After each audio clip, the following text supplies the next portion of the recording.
Did you know that when you're on the road with limited data or Wi-Fi, you can still listen to the X-Zone Radio Show with Rob McConnell, The Science of Magic with Gwilda Wiyaka, X-1, Dimension X, Space Patrol, and every minute of the X-Zone Broadcast Network by calling 213-401-0080, courtesy of Audio Now. No smartphone, app, or internet needed. It saves your data plan and it's free if you have unlimited minutes.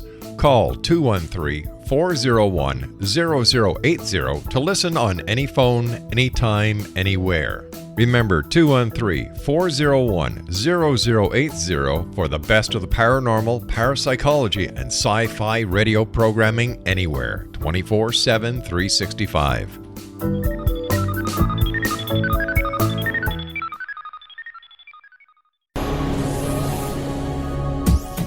This is the X-Zone Broadcast Network, broadcasting worldwide on broadcast affiliates and satellite program providers, including CNN Broadcast Network, Sirius Satellite Network, Star Media, Good News Radio Network, Angel Broadcast Network, Wiki Broadcast Network, and WPBN TV. For more information on the X-Zone Broadcast Network, visit us at www.xzbn.net.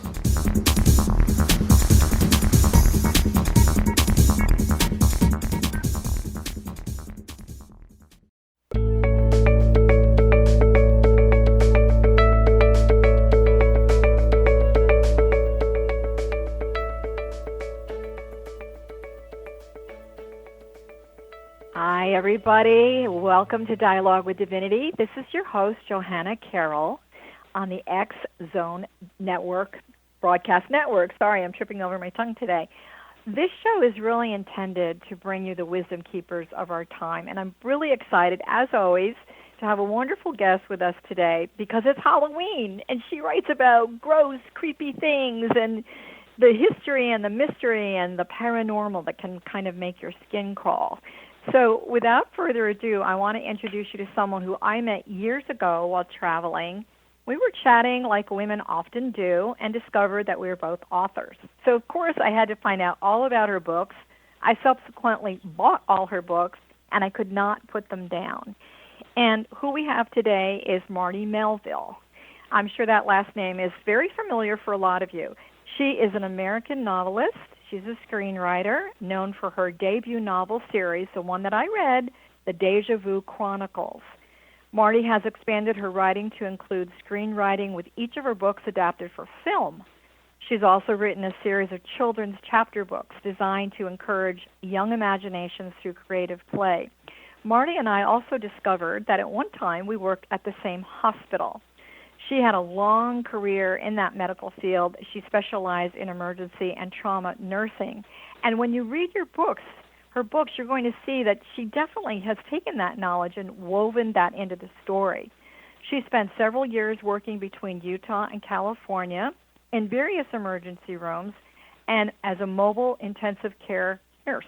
And she also was part of the medical personnel for the 2002 Winter Olympics. And guess what? She also raised 5 children as a single mother doing all of this. Her novels are very unique and very interesting because she introduces the idea of fictional probability linked to actual historical events. So, Marti, welcome to Dialogue with Divinity, and thank you so much for joining us today. Hello, Joanna. Thank you for inviting me. This is a pleasure. So I'm going to ask you a question that you probably get asked all the time. Are you related to Herman Melville, who wrote Moby Dick? The belief is actually yes, through possibly a secondary link. But, it's hard to know for sure. But, yeah, we think we are. So for those, so it's in your DNA to talk about water and ships and pirates and all that good stuff. And I have to say that in reading these books, first of all, I love the fact that the female characters are so strong and, the female pirates and all of that. So how did the Deja Chronicles come about? How were you inspired? Because I know you're very much connected to the mystical, the paranormal, the moon, and all of that. How did it come about? Actually, it came about quite by accident, it seemed. But I had two boys deployed to two different wars at the same time, and their daytime was our nighttime. And, of course, I was spending a lot of time, sleepless nights, walking around and staring at the moon, and decided one day to do some research on a family name and came across this pirate named John Phillips. And read his story and decided, you can't make this stuff up. So I decided to write a story and thought that maybe that would be a fun gift for my children. Plus, I thought it would keep me busy so I wouldn't be too worried about the boys while they were deployed. And it just kind of grew from there. So truthfully, I don't believe in accidents. So in all honesty, I think probably someone was giving me their story, and fortunately I was in tune enough to listen to it. Well, and I really feel that you did have divine inspiration, and I also feel that these characters come alive so beautifully in your books. By the way, we're speaking to Marti Melville, and her books are called the Deja Chronicles. And for those of you that like a good mystery and related to history and sexy pirates and all that good stuff, I'm really going to encourage you to buy these books. I've read them myself, and I felt that you really developed the character, so I felt like I was sitting right next or on, the deck of the boat watching all of this going on. So in terms of divine inspiration, do you feel like they may have been channeling their history through you? I think so. I think, I'm not sure that all of them necessarily did that, but definitely Catherine did. Yes. Even though my study really was on John Phillips, the story was really told in Catherine's viewpoint. And interestingly, anybody that's written novels knows how this works. You'll start writing a novel and maybe have an outline and try to follow that, and then all of a sudden the characters start taking you in a different direction, and that happened to me many, many times. So I do believe firmly that it was given to me. And the character that I call Catherine is probably the one that was speaking, in my opinion. Wow. Okay, so this is Johanna Carroll. You are listening to Dialogue with Divinity. We are having a great conversation with Marti Melville, who is the author of the Deja Chronicles. I also want you to know that as far as our network, which is the X-Zone Broadcast Network, you can find all of our schedule at xzonebroadcastnetwork.net. I hope I said that correctly. Anyway, we're going to take a very short break. We're going to come back and talk about pirates.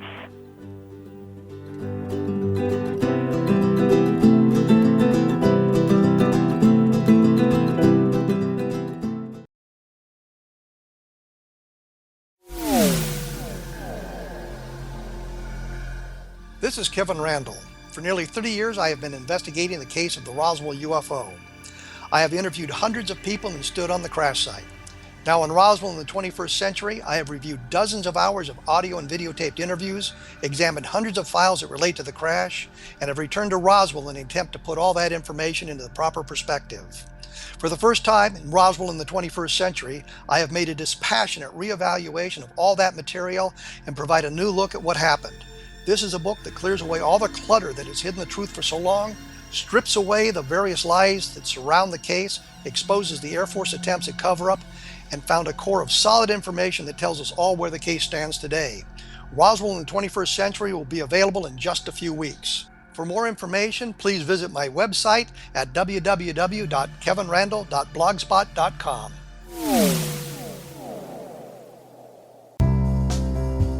Gibbs A. Williams, Ph.D., is a practicing psychoanalyst, supervisor, researcher, and author in New York City.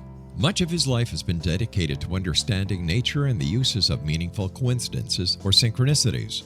His radical and original non-Jungian, non-mystical, non-magical theory of synchronicities illuminates much of the fog surrounding this challenging and perplexing topic. His ideas and manners are fresh, presented in a style that is both entertaining and highly informative. He is also an expert on crisis intervention, specially focused on violence reduction for the police and citizens, mastering anxiety, frustration, and stress without the use of medication, and effectively preventing and treating heroin addiction. Dr. Williams can be contacted at his email address at gwwilliamsny11@aol.com or visit his website at www.drgibbswilliams.com.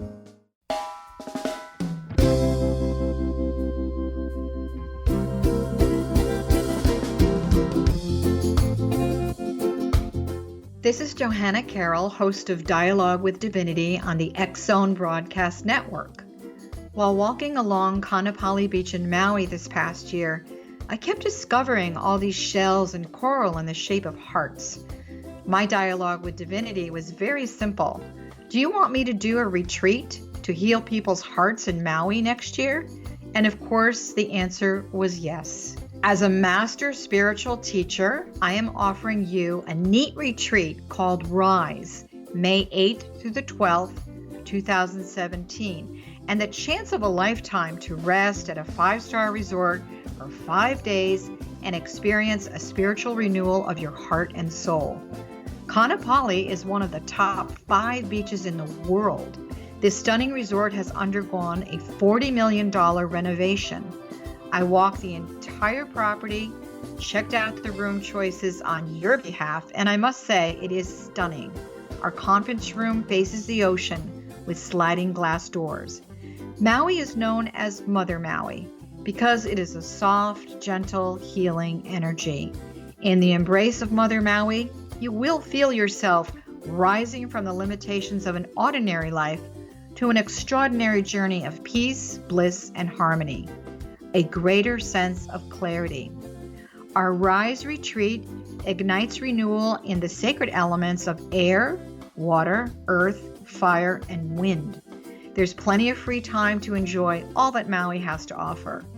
A small deposit is required now to reserve your space, as this retreat, it will sell out. For more details, please go to johannacarroll.com and register today. Aloha, and I'll see you in mystical Maui.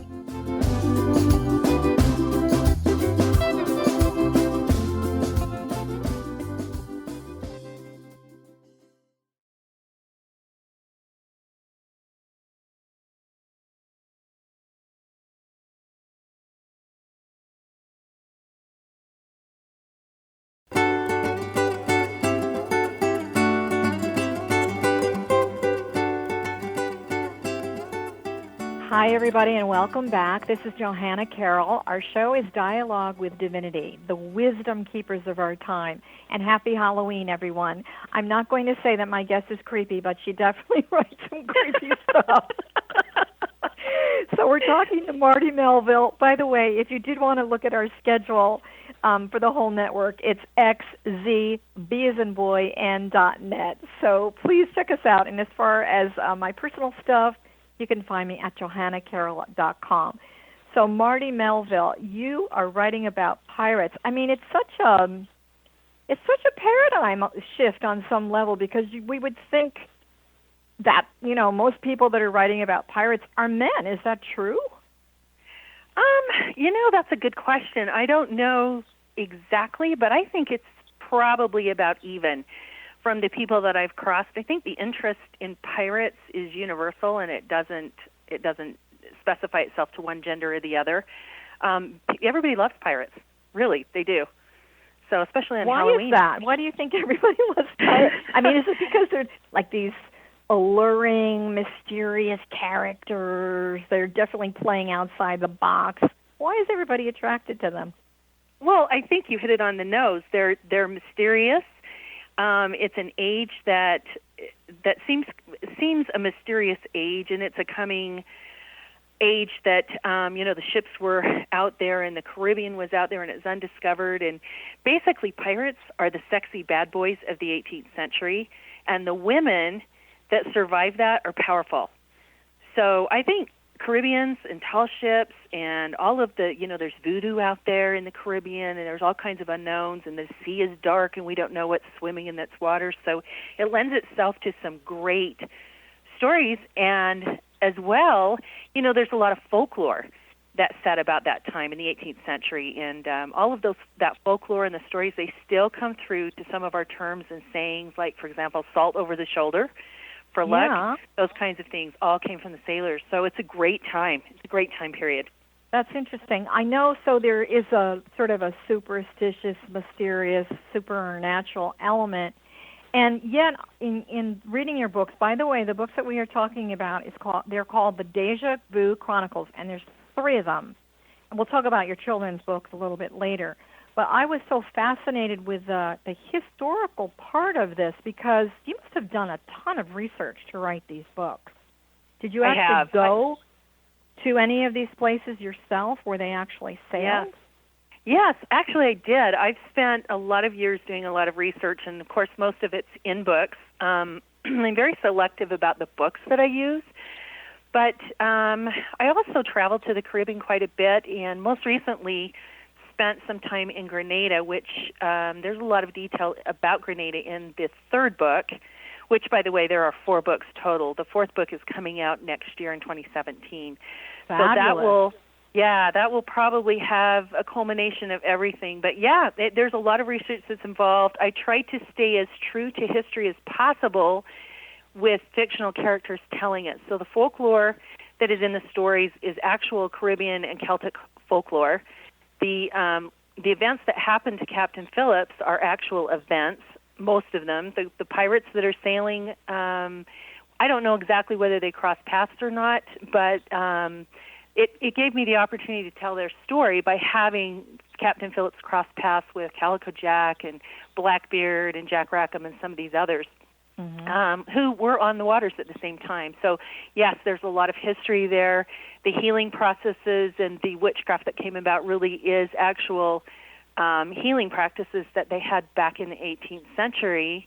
And as you know, a healer back then, if they healed their patient, then they were rewarded and given pigs and, money and whatever else. If the patient died, they were called a witch and burned at the stake. So it was an all or nothing thing because they really didn't understand medicine. So research has gone into that, too, to make that as authentic as possible. Well, no one's ever given me a pig for payment, and I've never been, in this lifetime, I don't think I've been burned at the stake. So hopefully that's all coming into a balanced time that we're living in right now. That's right. I really think one of the things that I love about your books also is the fact that you were, an emergency room nurse. And I have to tell you, some of it I had to flip through a little quickly because it was gross. But as far as, for instance, somebody cutting off someone's leg because they had to do this amputation. Did you feel when you were writing that part, I'm sure your nursing medical background just sort of kicked in? It absolutely. The first book opens with a code blue scene, and, when I wrote this, which was in 2010, those were the protocols that we followed in an emergency room for Code Blue. Of course, they change annually, so I'm sure it's a different protocol now. But back then, that's what we did. And the leg that got cut off on the ship actually is a true story. Captain Phillips really did cut the leg off, and he really did it the way he did it. And, I drew off of a lot of my experience in the emergency department to tell the story as factual as possible, so that it was believable, and I try and tie it in so that it all makes sense. And there's this ribbon that weaves through the series that has a medical element to it that people can relate to the 18th century and also to modern times. The thing that I like about one of my favorite TV shows is The Outlanders. I mean, I read those books, and this series. So those of you who love The Outlanders, you've got to read the Deja Chronicles because, without giving a whole lot away, the very first book, if I'm remembering correctly, is there was a time traveling element that occurred. There and is. That's not creepy. That was just fascinating to me. And so for those of you that are listening, have you ever had a moment in time that, virtually a deja vu moment? I know, Marty, when I met you, I felt like I had known you forever. It was just, I don't think I was ever on one of those pirate ships, but I definitely could have been, the witch in the where the people had to walk through the jungle through that kind of thing. Sure. So the title is extremely appropriate, the whole deja vu, right, and reliving things. So a lot of your books do have a lot of history. A lot of the characters are real. And I know one of the things that's really fun is another one of your friends that I met, Wendy. She actually became a character in the book. So did you draw on a lot of personal friends for character development? I did. I had to. Honestly, I am not as imaginative as you would think. So for the characters, there is somebody behind every character in the book. Of course, the historical figures are, I take most of their story based upon history, but, they got to look like somebody. So I tried to draw off of people that I knew, and Wendy, yes, is one of my dearest friends, and she's in there. And another friend, Sue, is someone that, I characterized Mary Read behind, and then Jacques de la Haye, who is another actual pirate. I hope I said her name right. I'm not even sure how you say it. But anyway, Madame de la Haye is also another friend, So, yeah, I use people and try and craft them into my characters without actually making them the actual character. Did you actually put yourself in the book? I don't feel like I did, but I've been accused of that. My kids think that Catherine is me. So, and that's it could be that's great.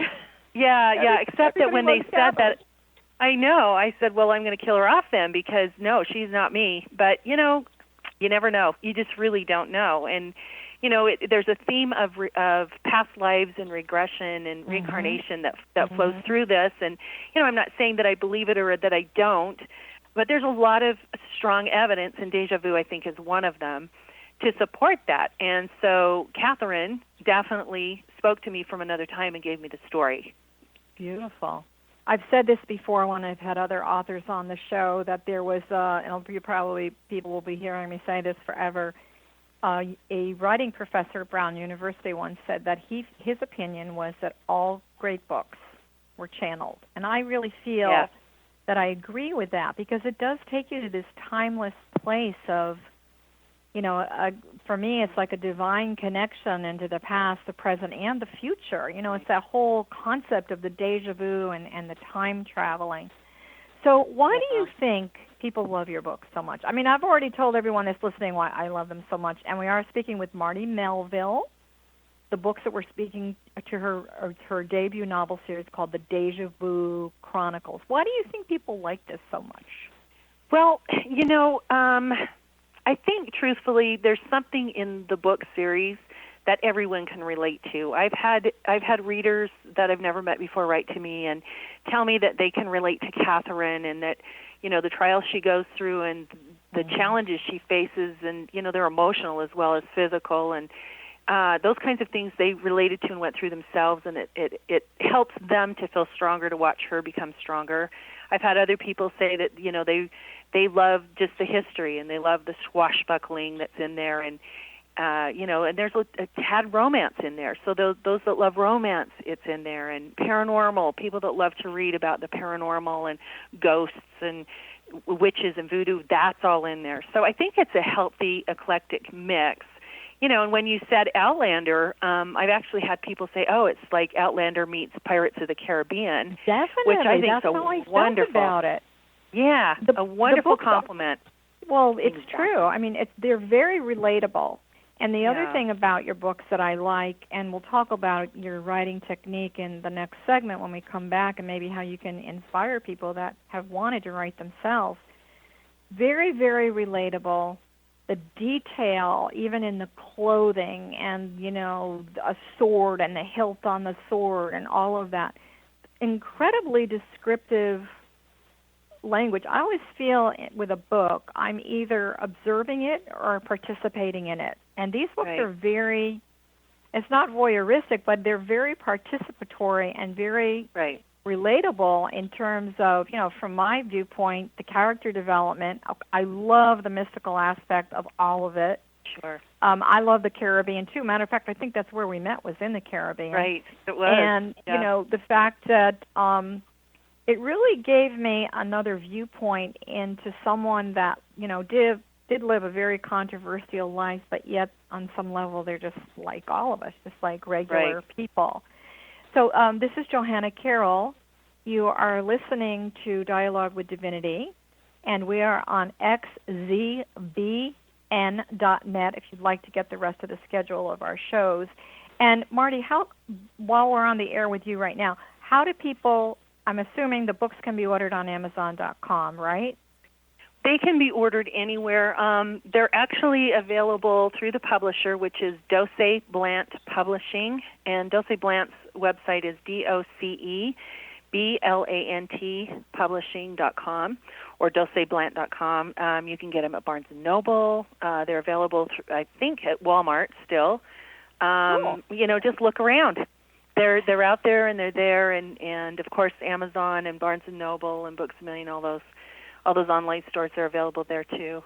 You can also get them at my website, which is martimelville.com, MARTI, Melville, MELVILLE.com.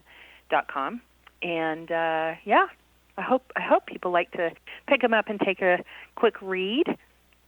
Well, on a magical day such as Hallowed Eve or Halloween, I have to say, if you fell in love with books in the past that have really grabbed you and you feel like you're in the story with the characters, I'm really going to encourage you to do this. We're going to take a short break. Again, this is Johanna Carroll. You can find out my information at johannacarroll.com.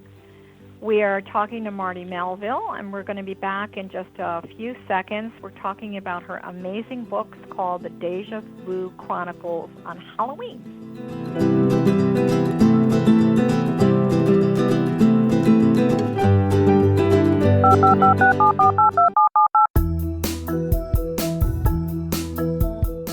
Did you know that when you're on the road with limited data or Wi-Fi, you can still listen to the X-Zone radio show with Rob McConnell, The Science of Magic with Gwilda Wiyaka, X-1, Dimension X, Space Patrol, and every minute of the X-Zone broadcast network by calling 213-401-0080, courtesy of Audio Now.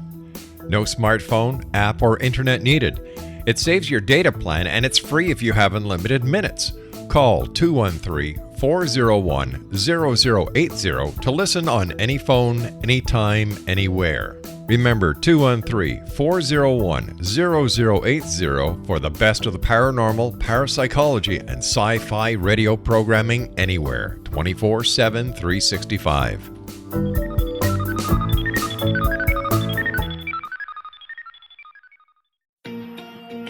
Wouldn't you love to know the secret to everything?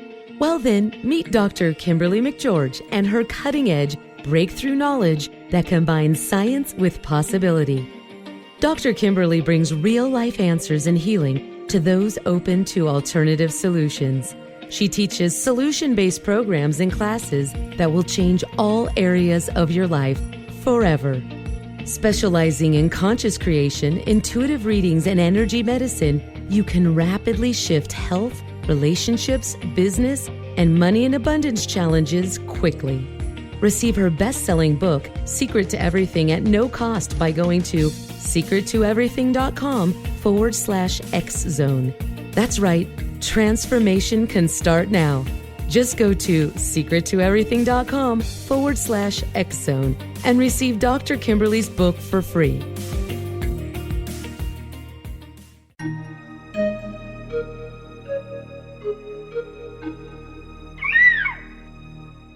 While science pursues fact, magic accesses the quantum level, bridging random facts to form truth.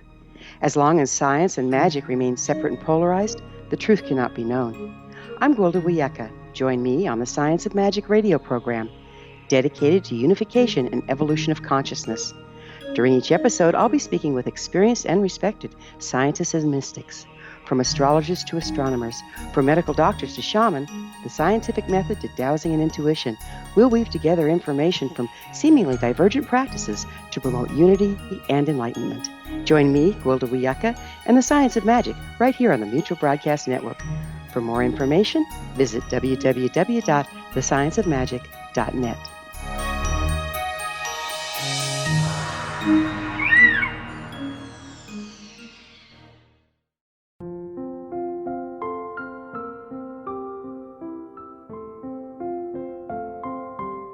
I am Dr. Carl O. Helvey, founder, president of a new cancer foundation focusing on evidence-based physical, mental, and spiritual interventions, including natural cancer cures, prayer, meditation, affirmations, nutrition, and other related holistic cancer prevention and cure modalities. These are used in cancer education, research, and financing care. I ask for your help to continue this important work by donating at www.holisticcancerfoundation.com.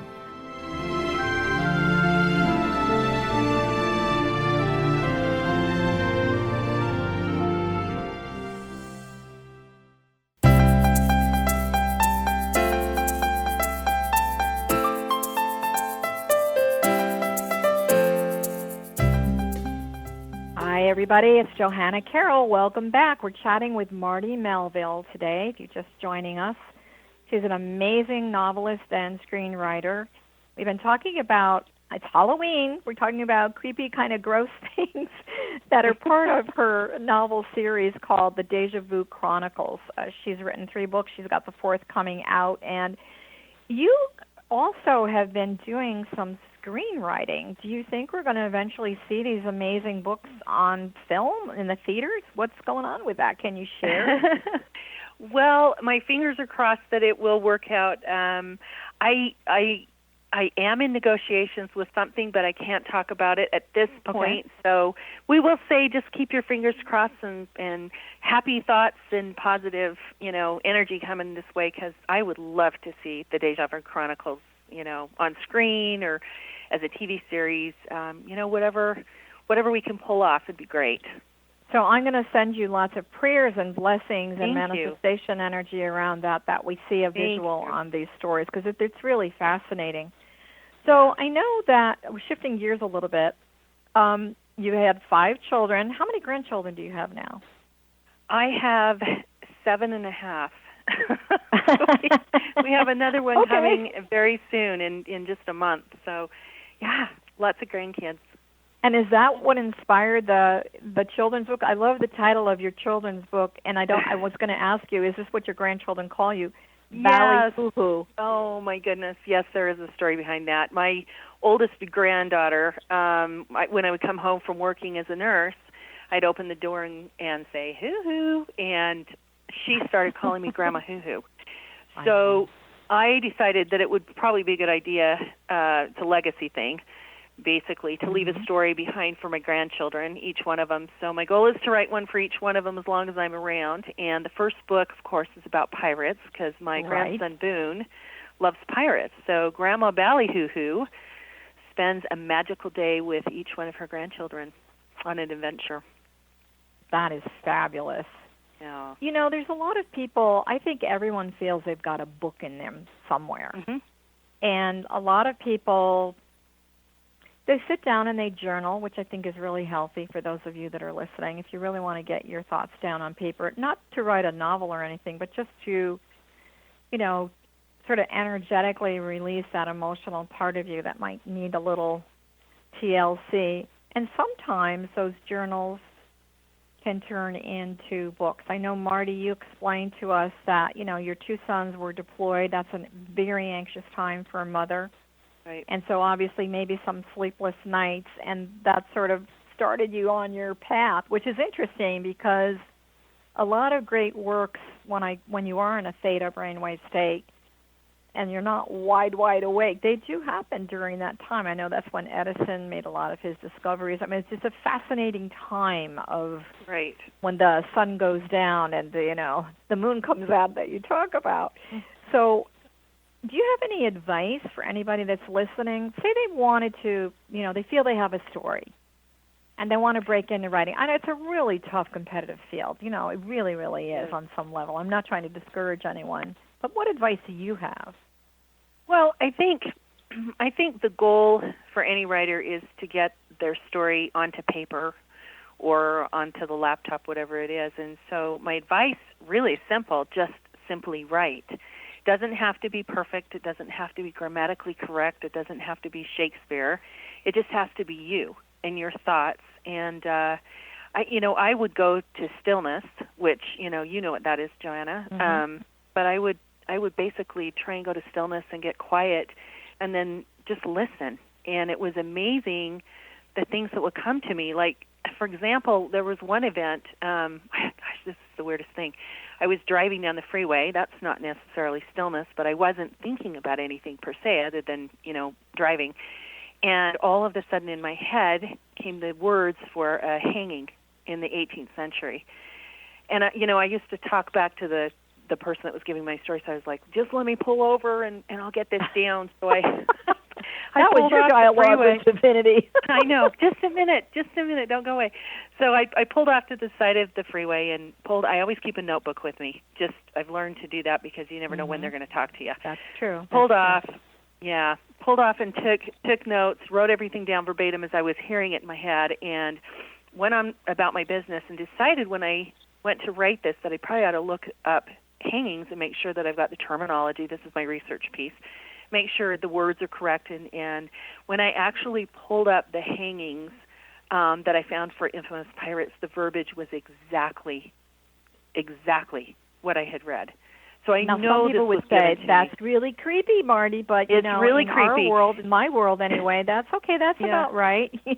Yeah. Well, it sends chills down your back, but it makes you ever grateful and ever conscious that those stories and the messages and the things that need to be recorded through you're the vessel, are waiting. So start writing. Write anything that you think of. Write what your, thoughts that you have. I call it hearing voices, whatever you want to call it. But whatever comes to mind, take a minute, write it down, and that may propel you into a big story that could turn into a novel. You just never know. You had mentioned driving your car. A lot of people have those sort of plug-in moments to the divine. Even though you're in a car and you're awake and, you're focused, your mind does have, when we do automatic things, our mind has a tendency to naturally wander. So in the shower, eating your breakfast, drinking your coffee or tea or whatever it is, driving somewhere, things that you do on a repetitive basis, there is something about the brainwave state that sort of switches into that authentic, natural stillness. And the other thing I want to say to people that are listening is if you really want to not make this a project or feel like work, take that notebook that Marty's talking about and sit in nature. Yes. Sit in something and, unplug your cell phone, get away from the electronics for a while, just be quiet. And right. We always say that, nature's God looking back at us on some level. So and I feel for myself, I know the first 3 books that I wrote was in Sedona, Arizona, when I was living there, and all I had to do was walk out my door and be inspired. It was pretty fabulous. So what if a writer says, okay, I've been taking notes, I've got this, pretty much down, it just has to be cleaned up a little bit. What advice can you give to a writer that wants to break into actually getting published? Because there's a lot of discussion about self-publishing, finding a publisher. What's the advice on that one for people? I believe it depends upon what your goal is with the final project. If your goal is to just have a book recording your thoughts or your stories or whatever, then a self-publishing method might be good for you because you're not as concerned, and I'm going to make a lot of self-publishers upset, but that's not my intent. You're not as concerned generally with having it go worldwide. You want the book in print, you want it to look nice, and you want it as a keepsake. That's one goal. Somebody else may have the goal of putting it out there and making it an international sensation. And, of course, it's never guaranteed that it will be that way. But if you want international exposure, let's say, you may need to go to a traditional publisher. So the key to both of those steps, assuming that's the way you want to go, is to put your book away for a while. Put your manuscript away, and, again, go to stillness with it. Leave it alone for several months, believe it or not, and then pull it out and reread it brand new. And you'll start to find, at least for me, I started to find things that I had completely missed, that I remembered the story. I remembered how, it read in my mind as I was recording it, but I found things that I had omitted in the original manuscript. So it gives you a chance to put in the fluff, what I call put in the fluff, and then you can send it to an editor. And I would recommend a professional editor You can get some good editors. I wouldn't recommend just a friend unless they do this for a profession, but get some good freelance editing done on it.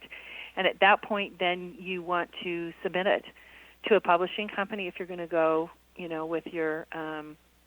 with your traditional publishing company, or if you decide to self-pub, I would put it through a second edit with a different person and let them do some hard content editing so that it's cleaned up, it looks beautiful, and take the time to do it right. To get some professional artwork, not just somebody that wants to do art or graphic art, excuse me, but get a professional that's done it before and make it the best quality product you have. It really is a gift to yourself, and it's a gift to your readers. It's interesting to me that, here we are in the Aquarian age.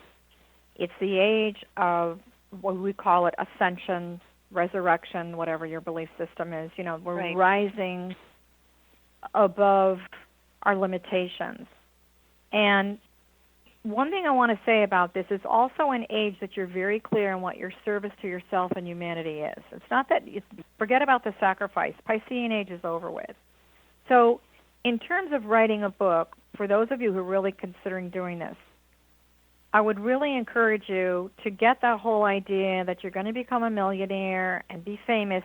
I'm not saying it won't happen or it couldn't happen, but if that is your original intention, and by the way, the first law of creation is your intention.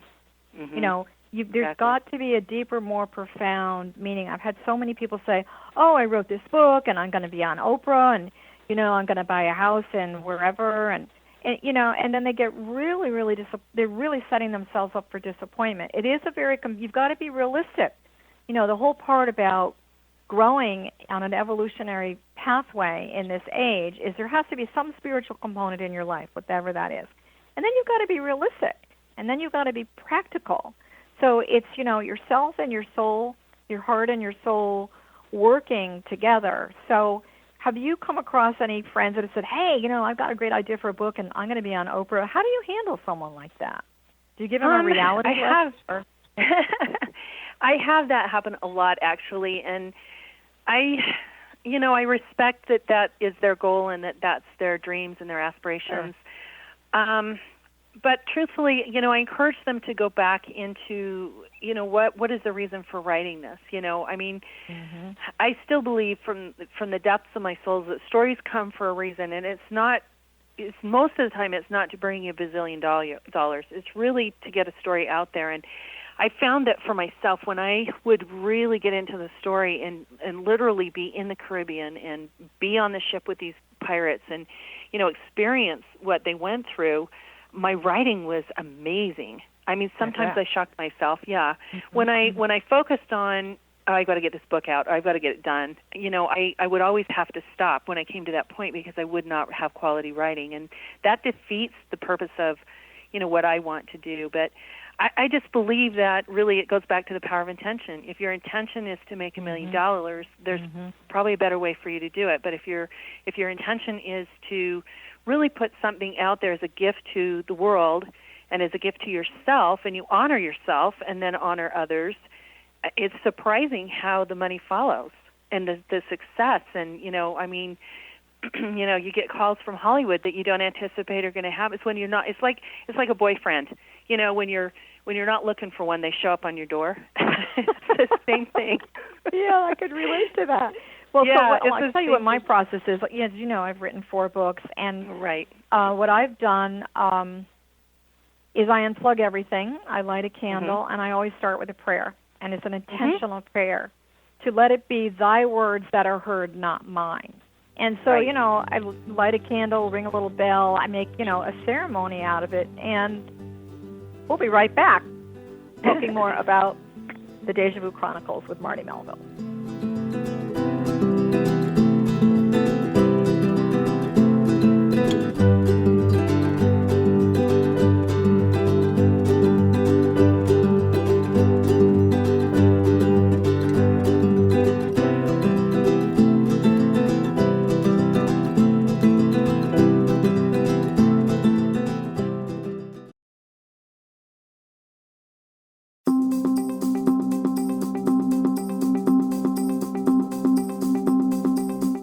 As host of Dialogue with Divinity, I am thrilled to join the X-Zone Broadcast Network and their growing number of affiliates. My quest for a connection to the divine ignited my successful career path as an international spiritual counselor for over 40 years, an author of 4 books, and well-known metaphysical educator. My clients call me their spiritual mama. So my job is to offer you a radio show to help you grow spiritually with wisdom and get specific tools from guests who are experts in their field. Tune in to Dialogue with Divinity and be part of the conversation with Spirit. My goal, your happy soul. For more information, please visit my website at johannacarroll.com.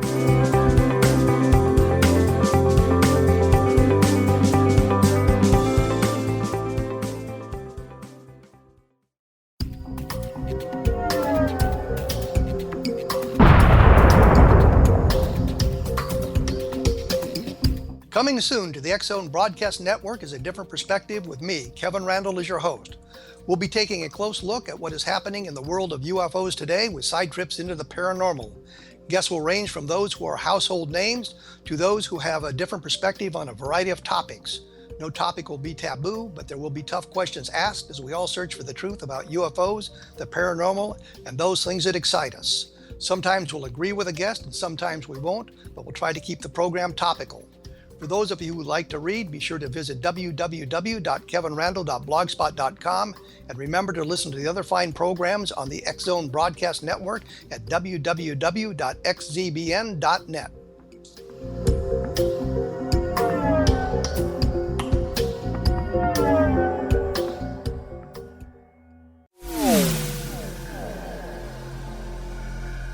This is Kevin Randall. For nearly 30 years, I have been investigating the case of the Roswell UFO. I have interviewed hundreds of people and stood on the crash site.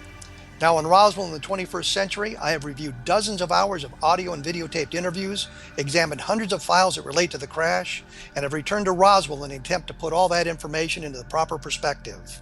For the first time in Roswell in the 21st century, I have made a dispassionate reevaluation of all that material and provide a new look at what happened. This is a book that clears away all the clutter that has hidden the truth for so long, strips away the various lies that surround the case, exposes the Air Force attempts at cover-up, and found a core of solid information that tells us all where the case stands today.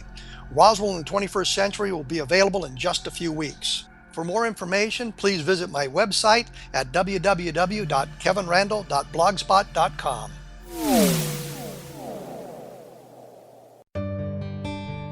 Afterlife expert Roberta Grimes was the first one to say that dying can be fun. Now her best-selling book, The Fun of Dying, is available in stores worldwide.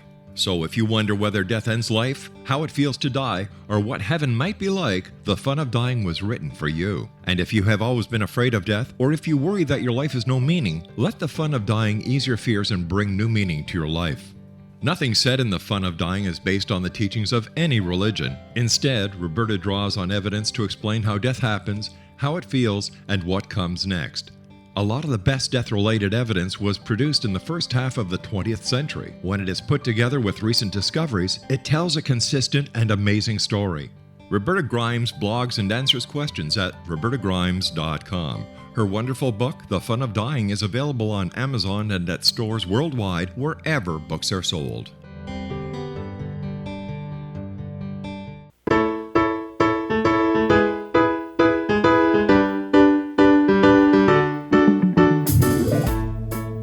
Hi, everybody. This is Johanna Carroll. We are continuing our dialogue with Divinity with Marti Melville today. She's written an amazing novel series called the Deja Chronicles. I cannot emphasize much to you enough the value of this book, and they grab you. So before we went to break, we were talking about the fact that there is sort of a ceremonial aspect. These are my words, Marty, not yours. A ceremonial aspect of writing. So the first one is divine intention. You know, why do you really want to do this? And if you people that are listening, if money is, you might want to put that on the bottom of your list there. So the ceremony, the intention is first, and then the ceremony of writing. So do you do anything that, I'm not saying it's superstitious, but you might consider it to be a little ceremony that you use before you really sit down and go to it? Well, I'm like you. I depending upon what I'm writing, if I'm writing in my Chronicles series, it's dark and mystical, so I tend to do that in the moonlight because that inspires and rejuvenates me. But I always begin by speaking to the characters and saying, okay, I'm listening and I'm ready and I'm yours. Tell me what you want me to know. And it comes. And if I'm writing, my children's books are bright and magical, so that's usually in the sunlight, and I just sit and enjoy nature and think of happy things and how can I encourage kids to use their imaginations, and we come up with really fun, silly things, So it's the same as you. There's a little bit of a prayer and talking to the characters before I begin. I also believe that we've got these great guides and teachers, sort of our spiritual family on the other side of the veil. And in my world anyway, they all have a job. They all have a particular function and a role, and their main job is to help all of us have the best life possible here on the earth. So one of the most significant guides is called your creative guide and teacher. So for those of you that are listening and you're just getting ready to rock and roll on maybe putting some words down on paper or a computer, you might want to, besides lighting a candle, saying a prayer, setting your intention, picking the right environment, call in that creative guide and teacher and imagine that they are sitting to your right side because your right is your future.